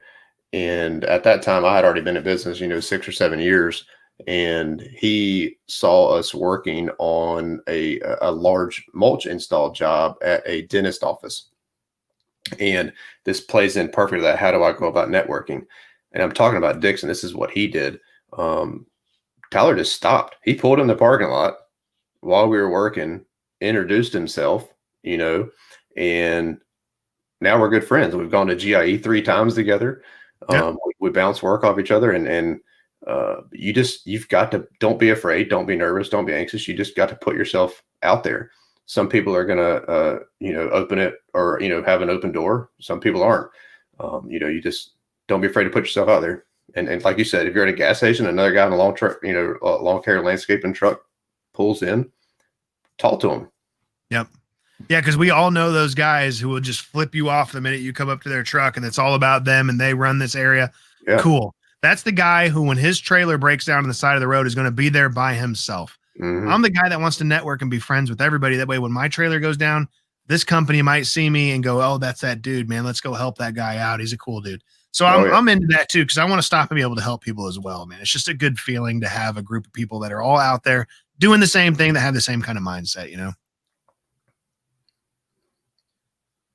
Shot was not working. My procedure was less than 15 minutes, but that's why I did it in February. Was out for 8 weeks. I don't want it on my foot.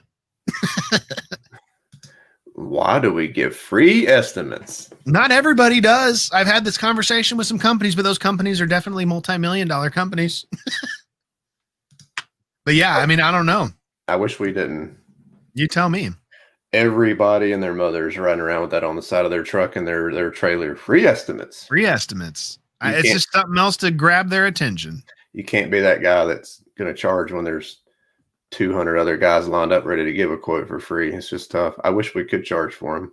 If I had a bigger company, just for petty stuff like the lawn care, making tall grass short, I'm not going to charge to bid that stuff. But if I'm bidding like a $20,000 retaining wall or something like that, I would probably charge for those estimates. I probably would, hours and hours into it. Yeah, dude. If you're going to be there for a while, but if you're just going up, driving up, and this would take me this long to mow it, and it's nothing. But yeah, if you guys got any more questions, or if anyone wants to jump in, like I said, I pinned the link at the top if you want to come in, man. I promise you, if you had it done, you'll thank yourself. Small incision on the side. Man, I've only had it dealing with it. Maybe it hasn't even been like a full year. So I've been dealing. So I've just been kind of hoping it goes away. And sometimes it does, which is weird. Just go away for like a week and then it comes back, punches you. It's like, well, I'm still here. How long have you been doing bikes, man? You talking to me? Mm-hmm. I don't know. I was sitting here looking at some of the comments. I bought my first bike 9 years ago. I really wanted to get started riding when I was younger. Yeah. I first started getting into bikes or looking at them, interested when I was 18, so 20 years ago now. But as most teenagers growing up, you don't have the credit to go to buy something like that without having a cosigner. Right. And I get to the dealership, I got a little bit of money in my pocket. I've been working a part-time job at a restaurant, and I'm like, man, I'm gonna get this. This is 20 years ago. So in 2000, I was looking at a Honda CBR and a Suzuki GSXR, and I was like, man, these are really cool. I can afford the monthly payments. And they did a credit check, and they're like, you need a cosigner. And I'm like, oh, okay, cool. So called my, who do you call? Mom. So right. I called Mom, and I was like, hey, Mom, I'm up here at the dealership. And she's like, not over my dead body. No, right. No, and then I'm like, all right, Dad. Yeah. and then what's the dad say? Well, what's your mother say? Yep. So he's like, I don't want to have this fight later tonight. Yeah. So I got nixed out of that. So long story short, I didn't get a bike when I was 18, which is probably good, because if I'd have bought that bike that day, I would not be sitting here on this live stream with you tonight. I'd probably already be 6 feet under. Right. So it was probably a good thing, and then, school, got into college and all that stuff. So my, just priorities changed, got on with the patrol, and then started to get established. And I literally one day was just sitting around like, you know what? I remember when I was 18 looking at bikes, I'm going to go check them out again. Yep. And then I got back into it. So that was 10 years ago. Yep, I had that same situation, man. All my buddies were into bikes, And I was there too, man. I was getting ready to buy one before I even knew what the hell I was doing. And I'm glad I didn't, because a big chunk of that group, man, a lot of those guys died in their 18s, 19s, and 20s from doing stupid shit, man. From just doing stupid stuff. Yeah. And I would have done the same thing, because hell, I was, 10 years ago, my mid to late 20s, I was still doing somewhat stupid stuff to a degree, but I was, I was a state trooper, so I had to be careful, right. Because any and everything I do, that if I step out of line, I'm going to end up on the 5 o'clock news. You know what I mean?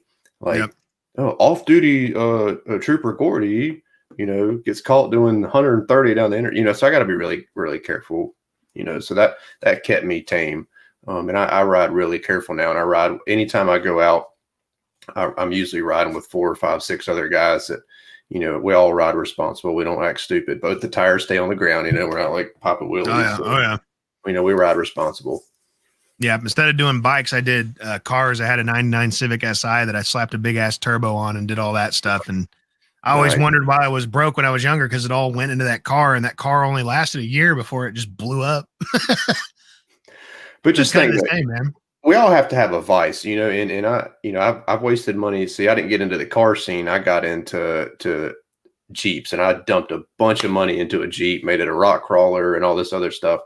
But, if you look back, like, we all have to have a vice. You got to have something outside of, work and school to get your mind off of stuff. And I looked at it like, I wasted a ton of money on that Jeep, but if I didn't, I may have been in a bar, getting wasted, hammered every day, or that money could have went toward drugs, and so, we all have to have a vice. And, luckily I wasted my money on a Jeep instead of drinking it away. Hell yeah. Ben, I see you, man. I got you down here at the bottom, dude. I'll plug you in here in a couple minutes. Let me reach out on a couple more of these little comments. This is a good one on network. Ben Nyman's wanting to come in here. We'll get him in here in a little bit. Yeah. I reached out to a solo owner operator of 22 years in my town that does lawn treatments only, and established a great relationship. He's helped me grow my business greatly, and very thankful to him. That's the power of networking, man. If you're not the guy that has so much work that you don't know what to do with it, there's someone over there that does have so much work they don't know what to do with it, and they can send it your ways, man.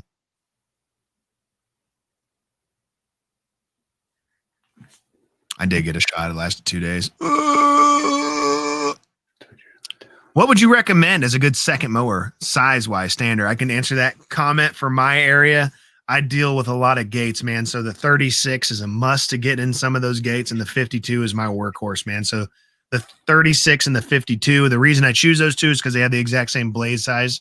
So I'm not buying different size blades and having to keep track of all that stuff. The 36 and the 52 both have the same blade size. So that's kind of why I stick with both of them.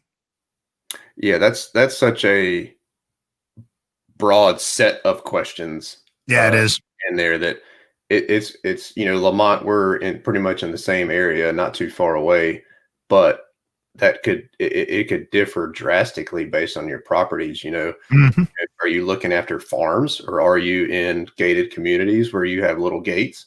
So it's all going to depend on you, so, and do you want to sit or stand? So. Yep. I prefer standers over sit downs, because we have a lot of stuff, man. People litter, people throw crap everywhere, dog toys, kids toys. It's so much easier to be on the stander and just grab it than it is to get from a sitting position to stand up and go back to sitting. So it all goes into those preferences.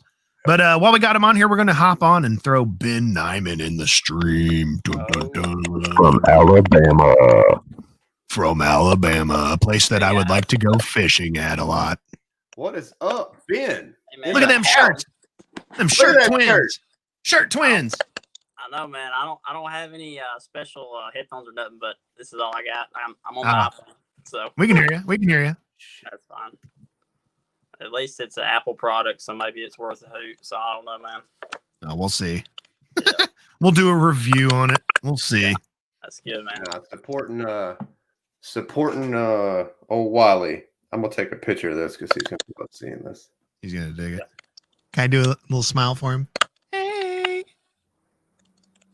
Lamont, I can tell you my next/second machine will be a stander, complete game changer, man. I can't see it because that chat's on the window. Oh, let me pop it off. There you go. Ben, set up. Yep. All right, now you can do it. Yeah. Oh, Ben, how you been, man? Man, it's been great. We've been doing some projects here lately, man. I've been enjoying. I've been trying to kind of stretch my feet with the dump trailer here lately. It's been awesome. Oh yeah. I'm proud of you for getting that, man. Congrats on that. It's a game changer, ain't it? It is. It's took me a long time to save up for it.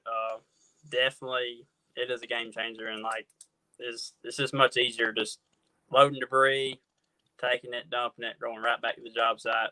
You know, whatever it is, either like last week we done a bunch of debris, some brush cutting and stuff, and we packed a whole bunch in there more than I thought. I mean, before it was just so much harder because, I mean, handling loading stuff. I know you two probably know it's a lot of labor involved. Oh yeah. But that dump trailer, if anybody out there is looking to get one in the future, just go ahead. You put your savings in mind. Don't be afraid to write that check because I don't regret it, and that was 2 weeks ago. So, yeah. And you kind of probably also feel that it's going to pay itself off pretty fast, especially in productivity alone. Yeah, big time. It has. I mean, alone, I'll just go ahead and share. I mean, I've probably made $3,000 back in just 3 weeks with it already. So that's great, man. Good for you. Oh yeah. I mean, I just want to share that with people, but don't be scared to go purchase something that, I mean, once you get it, you're like, wow, you're like, you know, how did I get away with this, you know, without having it for so long? You know. Hey, we've all done it. Anybody that does landscaping cleanups or anything like that, when you have to handle that debris twice, you're cleaning it up at the property. Oh, well, then you get to the dump site, and guess what? You got to handle it again, and it sucks because it's harder the second time because it's on that trailer, and now it's all packed, and you've been standing on it trying to smush it down. You know, and you go to pull something, and it's not coming. Well, then it comes loose and smacks you in the face, and you know, we've all done it. We've all been there. You know, I remember when I first got my dump truck, I literally, you know, said the same thing. I was like, how in the world did I make it this far without this? You know, and I will never not have some kind of something in my business ever again. So, and if you're networking, you know, and you need to do this too, Ben, you know, with my guys locally, you know, they call on me to do things, you know, now that I've got the dump trailer. So you can get more business, you know. Yeah, I saw that. I saw you were delivering some gravel. You delivered some rock and stuff like that. It's like, that's a like you said, expanding those services. Now you got this other service you could add to it. Yeah, it's great. And like my buddy with BLC, Baltazar's Lawn Care. I don't know if y'all followed him or not. Baltazar. Yep. Yeah, I mean he's just he's actually 45 minutes in another county away from me, and we service 2 counties, the same 2 counties, and of course he's got 3 trucks, man. He's killing it. But I mean, they do a lot of HOAs and stuff around here, around my area. So he actually went with me to Kentucky to get the dump trailer when I went 3 weeks ago to get it. Man, it was awesome. I called him up. I said, "Hey, man, I'm fixing to go to Kentucky to get this thing," and he said, "Sure enough, all right, man." And I thought it was just him and another guy going to ride with me, but ended up they brought all the guys with him, and they actually drove his truck, and we just had like it was fun. We just little caravan going. We had a caravan to the western side of Kentucky to get the trailer, so it was fun. So was the trailer brand new? Yes, sir. Yeah, it was. Diamond C brand. I've looked and researched so many brands. You know, I know Mitchell's got the Minnesota. That is awesome, good quality trailer. I looked at them. I looked at the PJs, and since the pandemic started, like I was wanting one the first of the year, and everybody just started buying them up everywhere. I couldn't get my hands on one, and I kept trying to find one. And I came across Diamond C's, you know, on Instagram and looked at, you know, how they're built, and I kind of just, you know, kind of drifted toward them because they build some good quality trailers. But I'm kind of happy with it. I'm real happy with it. It's a good trailer. You know, that's the other good part I love about social media. A lot of people talking about doing social media, but the amount of information, like what you're saying, just from research on these trailers, like there's so many reviews of all those products out there to give you a good understanding. You know, and it's James Shields. Even he lives up in Nashville. He's 2 hours from me, and I try to help him out.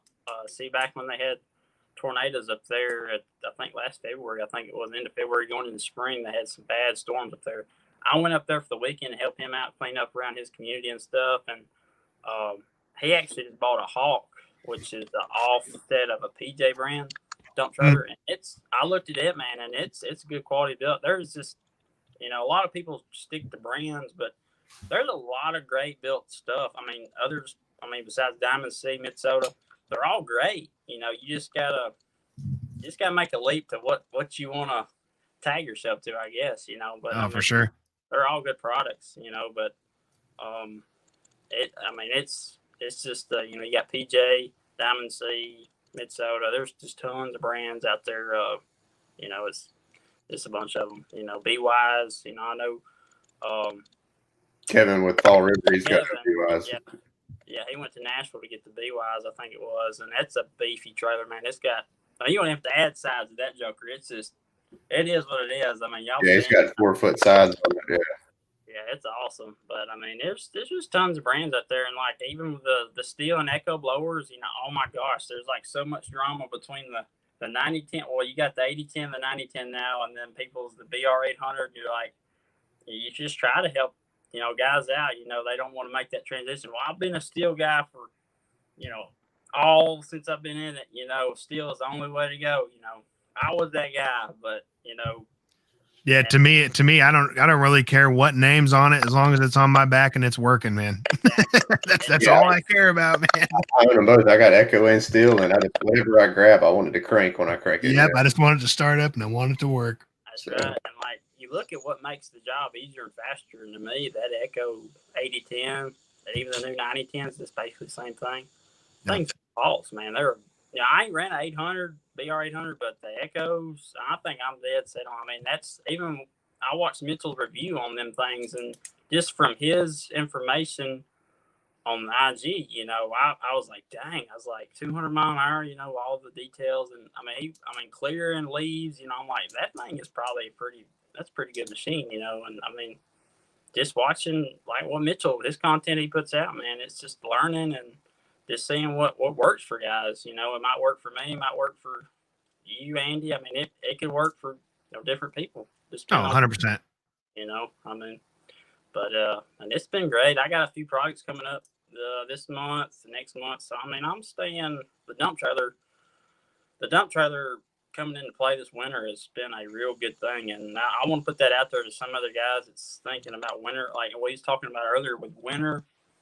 What you can do to stay busy, to make you some money each week, because you don't want to be sitting home doing crap, which I can't do. I can't stand to do that anyway. But right, you got to be constantly like thinking, what can we do tomorrow, next week? Miss Susie's got, a ditch to be cleaned out. She's wanting river rock before March or spring. You got all this landscaping needs to be done before mowing season starts. You gotta start turning gears, and try to check with people and just, make sure, hey, when do you want me to come start this project, or are you ready, or, what would you like? You just gotta just start going down the list, and just trying to just reach out and just, think of other things that you can do to stay busy, to keep cash flow coming in, Yeah, that's what I was talking about earlier. There's got to be some kind of mission or some kind of goal, whether it's tomorrow or whether it's next week. You got to have something to keep your feet moving forward, or otherwise you'll go stir crazy. You'll go insane, and your brain will take over of all the thinking. Yeah, and like you was talking about earlier about getting burnt out. I was talking to Lamont the other night, and I've actually censored that a little bit myself. And wintertime, I'm sure y'all have had it through the wintertime, but you get to that point like you just don't feel like doing crap. I'll say that. Oh yeah. Back in your mind, you're like, you can't. You got to keep going. You got to keep the wheels turning. You got to keep, keeping the business alive. If you don't, that's like Spencer, said last year at the Lawn Landscape Society in Mississippi. He was talking. If you don't water he's referring to your business being a plant. If you don't keep that plant watered, it's gonna die. Yep. Pretty much. And you just gotta keep your business fed and keep it healthy, just like yourself. Pretty much. So we got Kinder Lawn Maintenance in here, says you can't decide whether you should go with a dump trailer or a dump insert as a solo owner operator. For me, I'm just going to go with what is your budget, man. You know what your budget is, and you know what you need these, equipment to work for. These guys will be able to tell you a lot more than I can because I don't own one. But if I was going into buying something, that budget is super important. Yeah. Definitely that is, and I commented on the comment section of this. It is determined, you got to do your research. What does your business need? If you need to do 4 and 5 ton, gravel or dirt deliveries, a dump insert in the back of your pickup truck ain't going to be the ticket. You know what I'm saying? So you've got to get one for like what Andy said. What is your budget going to be able to afford? And 2, what are the needs of your business? If you're just doing, if you want to dump insert for doing like light cleanups and stuff and still have your lawn care or landscaping trailer or whatever behind you, dump inserts are huge, and if you may need a dump insert and then keep it in there and then be able to afford the dump trailer later, ain't nothing wrong with having both, because you may need to have trash or debris in one and pick up material in the other one. And if you could have both, I mean, hell, who wouldn't want that? Definitely, what does your company need and what can you afford? Double whammy. Yep. But I like hearing what you said from just getting that dump trailer, like as your investment, already making money back into it. Some of these people just think, how am I going to pay for this thing? Dude, some of these things pay themselves off so fast. Yeah. Casey called me the other day. He said, he's like, what are you doing at the end of January? Check on my patrol schedule because that determines a lot. But, I've done several jobs for Casey, going to pick up material, dump, debris, get rock or whatever. But just, in the next week or two, I'm going to be doing a job for another contractor. So, my trailer, helps me, but it also makes me money for other contractors. Yeah, that's right. There's this guy right here coming in, Kevin of Fall River. Mine's a little over the top for a dump trailer, but I do love having a dump trailer. It's made me way more efficient. Sure, dude, especially being a solo guy like we were talking about. There's nothing worse than loading up all this debris on a trailer just to take it to the dump where they're going to charge you money to dump it, and you have to dump it yourself. Like, it's a horrible feeling, dude. It takes so much time out of the day. Yeah, it does. And wearing your back out, too. That, boy, after you just do one load, you're like, oh, crap, you got so much, and it's like you got the rest of the day to do more, and you're like, oh, it wears you out pretty fast, And do you get a charge more for that job, though? You need to explain to the client, I got to dump this twice. I got to dump it on the trailer, and I got to take it off and dump it back off. So that's right. Yep. And when you get that new tool, when you get that dump insert or that dump trailer, your prices don't go down. No. So if anything, they should go. Yep. Even on delivery. I mean, I know Mitchell's talked about it, even on some of his YouTube videos, delivery fees. Man, Yep. you gotta push them. I mean, yeah, you just paid, I know Mitchell, that's expensive. I mean, mine was expensive, but, you take, for instance, a $10,000 dump trailer on average, you got to charge, if you're going to be pulling that thing up and down the road, depending on if you're going from A to B, you got to charge for it, to make up and just, because it's going to wear and tear too. I mean, you got wear and tear on everything else, all the mechanisms, the tires, all of it. I always laugh. I joke, that if I have to step foot out of my house, I'm charging you for it. Exactly. You know what I mean? That's right. Should start for sure. You know what I'm saying? For me to step out of my house, it costs you money. So whatever I do, whatever I touch, it's going to cost money. That's right. Those BY's 4-foot sides are no joke. I don't even know what that is. Man, Kevin's trailer. And you haven't seen his trailer? I have. No, I've seen it. Is that what he's talking about? The BY's 4-foot sides? Yeah. He's got okay. that wicked like hydraulic tailgate on the back that does all different kinds. It comes up like this way. It goes this way. Folds up. Yeah, it's like a transformer. That's awesome, man. Yeah. Okay, I got a transformer. with a remote. Yeah. Yeah, that's cool. The remote's awesome. Yeah. That's a splurge on mine. It was like a $250 option for mine to get the remote for the dump bed. That's it's sweet. If you got a crew cab long bag truck, those cords don't reach to your cab.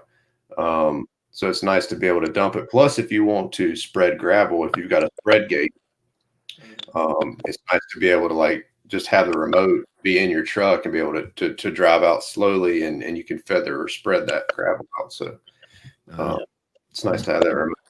Andy, you don't get much into cleanup stuff, do you? If I do, I outsource it because it's so hard for a solo owner operator like myself to set aside a day to do a project like that a lot of times. Yeah. Plus it just beats me to death doing it all by yourself, you know? Yeah. So on certain things we'll load some things up for like leaf cleanups and debris like that, but I'm not doing like a tree removal or nothing like that, you know? Yeah, not by yourself. No. And I see guys do it. I don't know how they do, but I see guys do it. That's the guys that 20 years from now, if they do that a lot, they're gonna pay for that later. As far as and I know some of these guys lowball the prices on it too, just to get the jobs. I'm like, dude, you're hurt. You're killing yourself twice, brother. Exactly. Yeah. And that's like what we go back to what y'all was talking about earlier, staying healthy. And, I saw some comments down there having some some disc replacements and stuff. Yeah. Like, whoa. And I think this dude was like my age. He's 22 or something. I don't know. It was like 3 years ago. That is not good. I feel bad for the dude, but thank goodness. I hope you're doing so much better. But you're not even 30 yet. And having that, it's just really important, guys, to take care of yourself. You got to think of ourselves as being like NFL athletes. I will just say that. We pretty much are. Even though they make millions of dollars, but we're out here pretty much just trying to. It's on us every day. And we gotta keep ourselves in good shape, and stay healthy as we can. Oh yeah, so I'm sure we've all done dumb stuff as kids. Like I grew up skateboarding, man, just kick flipping 5-set stairs, just shocks on your knees, a shock on rolling my ankle, however many times. It's like that stuff gets back to you when you're 30 and 40 years old. What kind of flip did you say? Kick flipping 5 sets, dude. I'll 360 flip over you right now if you need me to. Kick flipping, I don't even know what the heck that means, but I want to 5-set stairs. You just land and just shock nonstop. That's not. I was sitting here thinking about it. We're talking about equipment and stuff, but Andy, with your setup, yeah, I know you load and unload your trailer every day, don't you? Yep, I load it and unload it every single day. It's exhausting. Have you never thought about just maybe getting like a 14-foot enclosure or something? That way, it's always in there.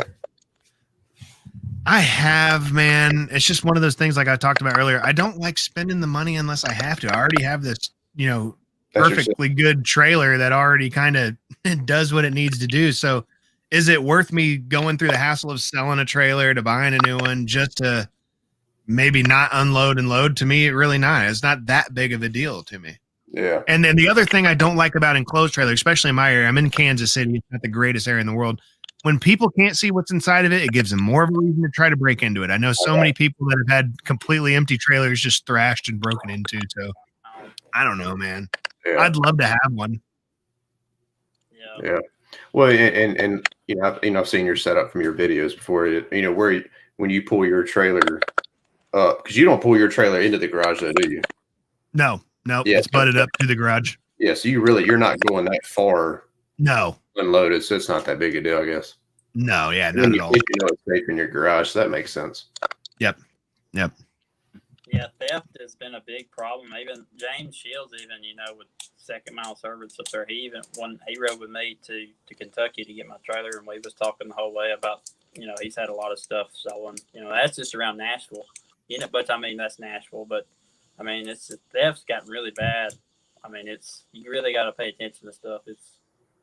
Even when you're mowing, somebody roll up and just take anything you got. And that's what falls back to having, good racks, if you can afford them, with locks, all that kind of stuff. I know some guys that can't, but it's well worth spending the money to get the good racks that'll protect your equipment. If you're like a solo operator like you are, Andy, and you're zipping down the line on the lawn, and, your truck's, 50, 60 yards away from you or whatever, and up, tries to take your stuff, and they can't because it's locked, and you just want to just chase after them, but then again you laugh because it's locked and they can't get it, but yeah, and it's hard for the worth thing, dude, because I'm a concealed carry guy, man. I almost always have a gun on me, but you're not gonna do anything because someone's stealing a trimmer. You know what I'm saying? It's not worth it. No, it's not worth it. No. So if they want it, that's always been my philosophy. If they want it, they're gonna get it. Yeah, that's very true. Yeah. It only keeps the honest people honest. Keeps honest people honest. Exactly. So, Look at this guy's old face I haven't seen in a minute. Derek with Southern Style Lawn Care. You're a better man than me for unloading and loading every day. Ain't got time for that. It ain't that bad, brother. I ain't talked to that guy in a while.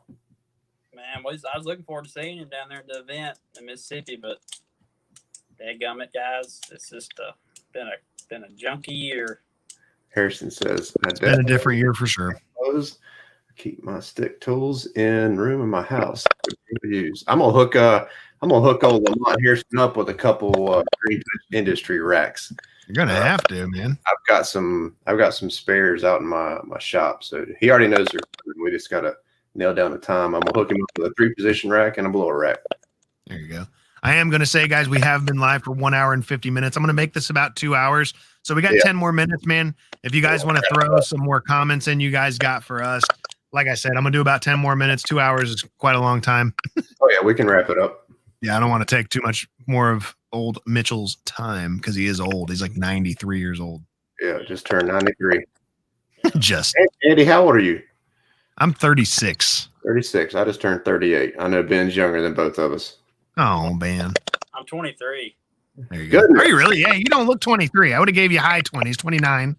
It's the beard. It's the beard. I know. I can't grow one. That's why I wanted to make you older because I can't grow a full beard. It's the beard.